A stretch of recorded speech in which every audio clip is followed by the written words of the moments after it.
పిల్లల పందెం. ఒక చిన్న గ్రామంలో రాజు, మాధవ్, సీత మరియు గౌతమ్ అనే నలుగురు స్నేహితులుండేవాళ్ళు. వాళ్ళంతా ఒకే స్కూల్లో చదువుకుంటూ, ప్రతిరోజు కలిసి స్కూల్కెళ్ళి ఆటలాడుకుంటూ ఎంతో సంతోషంగా ఉండేవాళ్ళు. వాళ్ళ స్నేహం చాలా గొప్పది.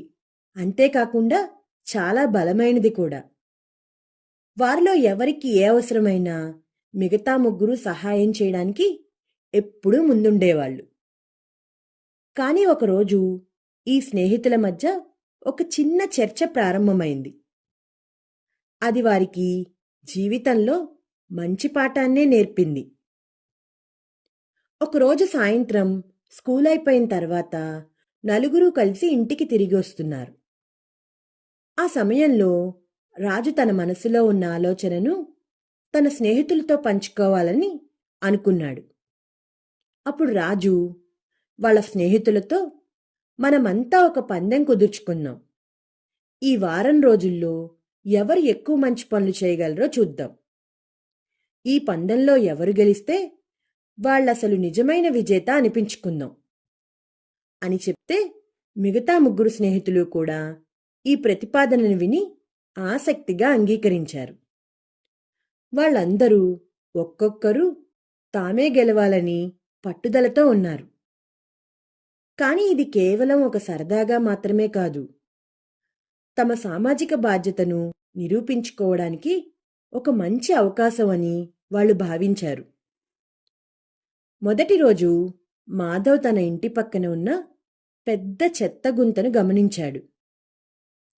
ఆ ప్రాంతంలో పాత బట్టలు, చెత్త, ఇంకా పాడైపోయిన వస్తువులు పడి ఉన్నాయి. వెంటనే అతని మనసులో, నేను దీన్ని శుభ్రం చేయాలి అనే ఆలోచన వచ్చింది. మాధవ్ తన సమయాన్ని కేటాయించి ఆ చెత్తని మొత్తాన్ని సేకరించి వాటిని రీసైక్లింగ్ చేయడానికి స్థానిక రీసైక్లింగ్ సెంటర్కు తీసుకెళ్లాడు.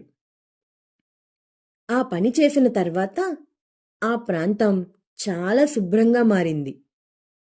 మాధవ్కి మంచి పనులు చేయడం ఎంత సంతృప్తినిస్తుందో అర్థమైంది. ఇక రెండవ రోజు సీత తన స్కూల్ నుండి ఇంటికి తిరిగి వస్తున్నప్పుడు వాళ్ళ పక్కింట్లో చిన్న పాపను ఆడుకుంటూ చూసింది. సీత ఆ పాపను చూసి, ఈరోజు నేను ఈ పాపను సంతోషపెట్టాలి అని అనుకుంది. వెంటనే తన బ్యాగులో కొన్ని చాక్లెట్లు తీసుకుని ఆ పాపకిచ్చింది. ఆ పాప చాక్లెట్లు తింటూ సీతతో నవ్వుతూ మాట్లాడింది. ఆ పాప నవ్వు సీతకి ఎంతో సంతోషాన్ని కలిగించింది. అప్పుడు సీత కనిపించింది, చిన్న చిన్న పనులు కూడా ఎంతో సంతోషాన్ని పంచగలవు అని. ఇక మూడో రోజు గౌతమ్ రోడ్డుపై వెళ్తున్నప్పుడు ఒక వ్యక్తి పుస్తకాలను ఎత్తుకుని నడుస్తున్నాడు. గౌతమ్ అతన్ని పట్టించుకోకుండానే వెళ్ళిపోవాలనుకున్నాడు. కాని ఆ వ్యక్తి ఒక్కసారిగా జారిపడి తన పుస్తకాలను కింద పడేసుకున్నాడు.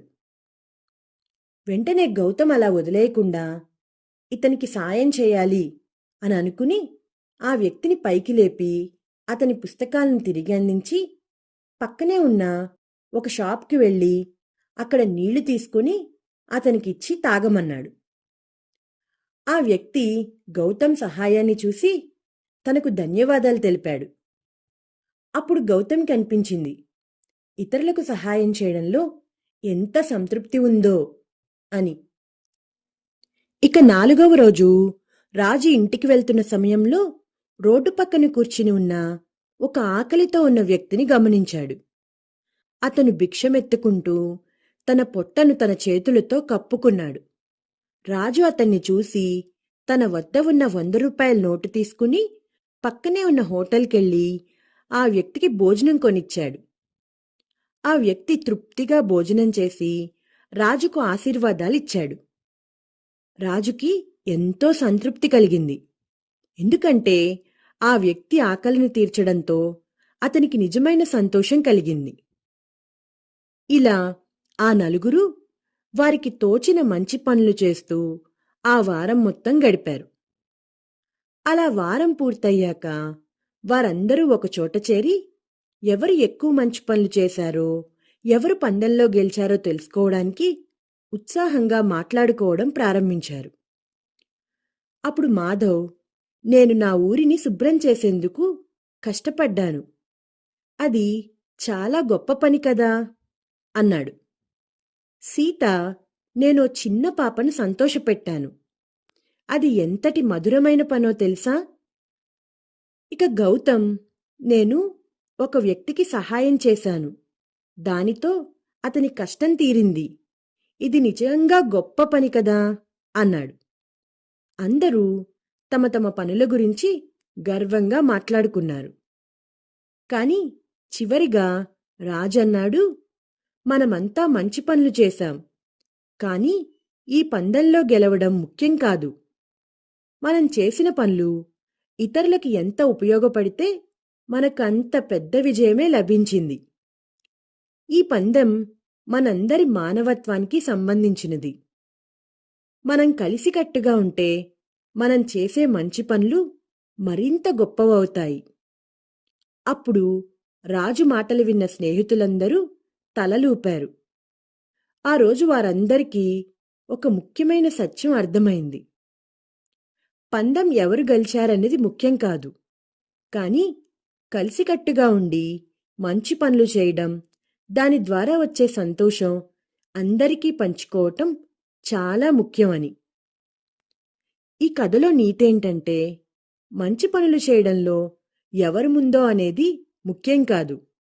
కలిసికట్టుగా ఉన్నప్పుడు మనం చేసే పనులు ప్రపంచానికి మంచి మార్పులను తీసుకురావడమే ముఖ్యమైంది. ఈ కథ మీకు నచ్చిందా పిల్లలు? నచ్చినట్టయితే లైక్ చేయండి, షేర్ చేయండి, కామెంట్ చేయండి, ఇంకా సబ్స్క్రైబ్ కూడా చేసుకోండి. గంట కొట్టని వాళ్ళు కూడా గంట కూడా